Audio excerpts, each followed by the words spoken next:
Welcome to Sum It Up Sermon Updates Midweek. This Wednesday, September 29th. Sum It Up gives me an opportunity to talk about my message from last week and just go into either specific topics a little bit more or just to talk about the message in general.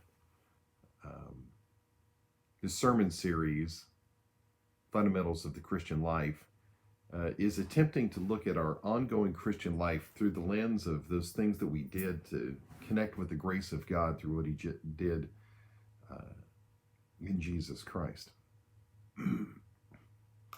We're looking at the Christian life through those fundamental basic activities that connected us to the gospel. We've talked about hearing the gospel, the good news. How can you respond to the good news you've never heard? It's a fundamental question. Last week we talked about believing. And believing is an interesting term in English. There is almost the idea in our modern English language that you can believe something but not really trust it. So you can believe in ghosts but not think that they're really there, or not do anything to alter the way that you live. Or you can believe in God but not have that belief demonstrated or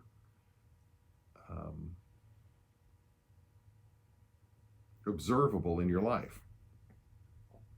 The word believe at its heart in the New Testament comes from the word persuade, to be persuaded.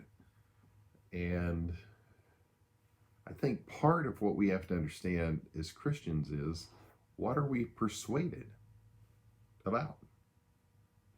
Are we convinced not only that the story of Jesus is real, but all that God has told us through His revelation is correct, true, and is important for our lives?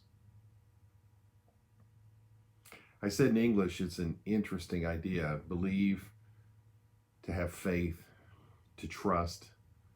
They're all really the same word in Greek, and somehow they play out differently here in our modern world. I made the comment in my message that I don't remember when I didn't believe in God or the story about Jesus, but there are times where I haven't trusted it. And that's sort of an oxymoron, because if you believe it, you ought to trust it. I mean, it's the same concept. If you think it's true, you ought to trust the truth of what you believe.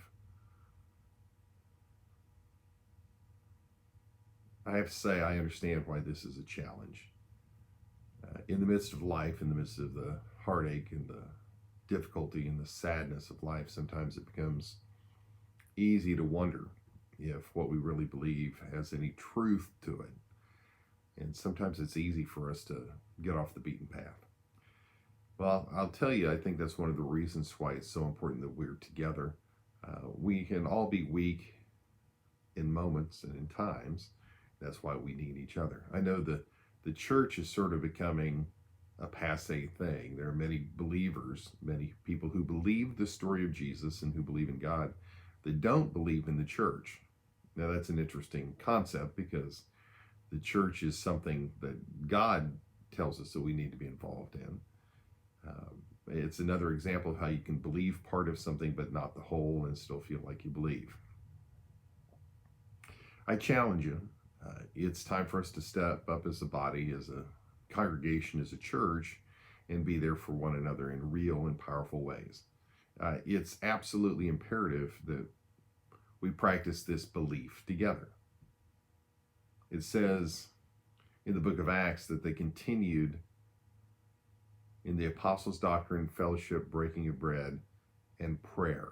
One of the reasons they continued in the apostles' doctrine, or one of the ways that happened, was through their belief, but it was also through the support of that belief as they gathered together at the temple courts and as they came to understand the importance of not only learning the new truths that were being proclaimed by Jesus' followers, the apostles, but also the old truths of the Old Testament.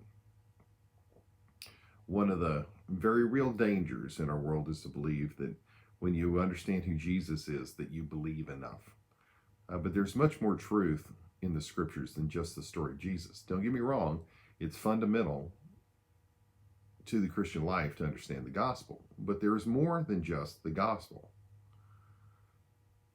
One of the things that happens to many of us is after we come to Jesus and we understand that we've accepted him and we're saved, that we stop learning.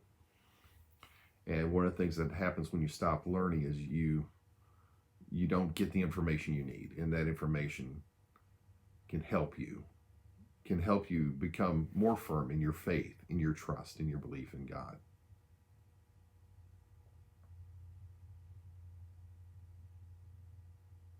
Hold on, hang in there, trust, spend time with your brothers and sisters, believe. It's more than just the first fundamental step of becoming a Christian. It's much more than that. Believe and trust God. Have a great day.